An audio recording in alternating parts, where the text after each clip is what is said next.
कौन सा भूल के कारण यमराज को श्राप मिला। पौराणिक समय में मांडव नाम के महान ऋषि थे। उन्होंने अपनी तपस्या से अनेकों सिद्धियां प्राप्त कर ली थी। जिस राज्य में मांडव ऋषि रहते थे वहां राजकोष में किसी ने चोरी की।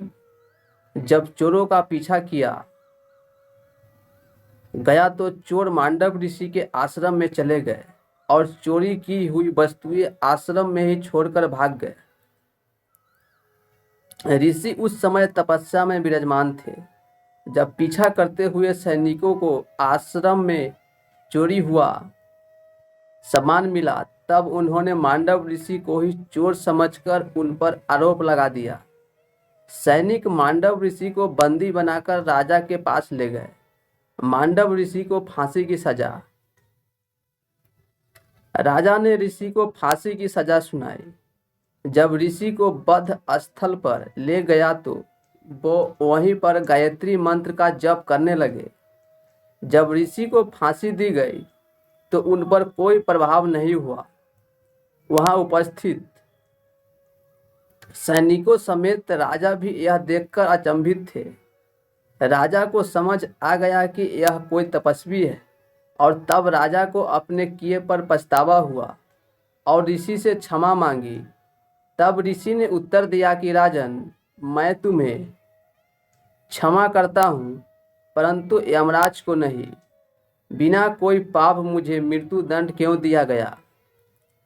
यमराज के पास पहुंचे मांडव ऋषि। अपनी तप शक्ति से ऋषि यमराज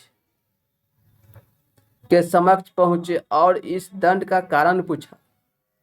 यमराज भी ऋषि की तपस्या साधना से भयभीत हो गए। महान तप से वचन पवित्र हो जाते हैं और तपस्वी जो भी बोल देते हैं वो सत्य हो जाता है। यमराज ने उत्तर दिया कि हे ऋषिवर, आपने 3 वर्ष की आयु में एक तितली को कांटा चुभाया था। इसी पाप के कारण आपको यह दंड मिला। प्रत्येक व्यक्ति को अपने छोटे से अपराध के लिए भी दंड भुगतना पड़ता है। यमराज को श्राप। ऋषि ने कहा कि शास्त्रों के अनुसार यदि अज्ञानता के कारण कोई व्यक्ति अपराध करता है तो उसका दंड उसे स्वप्न में दिया जाना चाहिए। इसीलिए यमराज, तुमने मुझे शास्त्रों के उल्लेख के विरुद्ध दंड दिया है। मैं तुम्हें श्राप देता हूँ। तुम अपने इस अज्ञान के कारण किए गए कृत्य के परिणाम स्वरूप एक दासी के गर्भ से मनुष्य योनि में जन्म लोगे। मांडव ऋषि के इस श्राप के कारण ही यमराज ने पृथ्वी लोक में विदुर के रूप में जन्म लिया।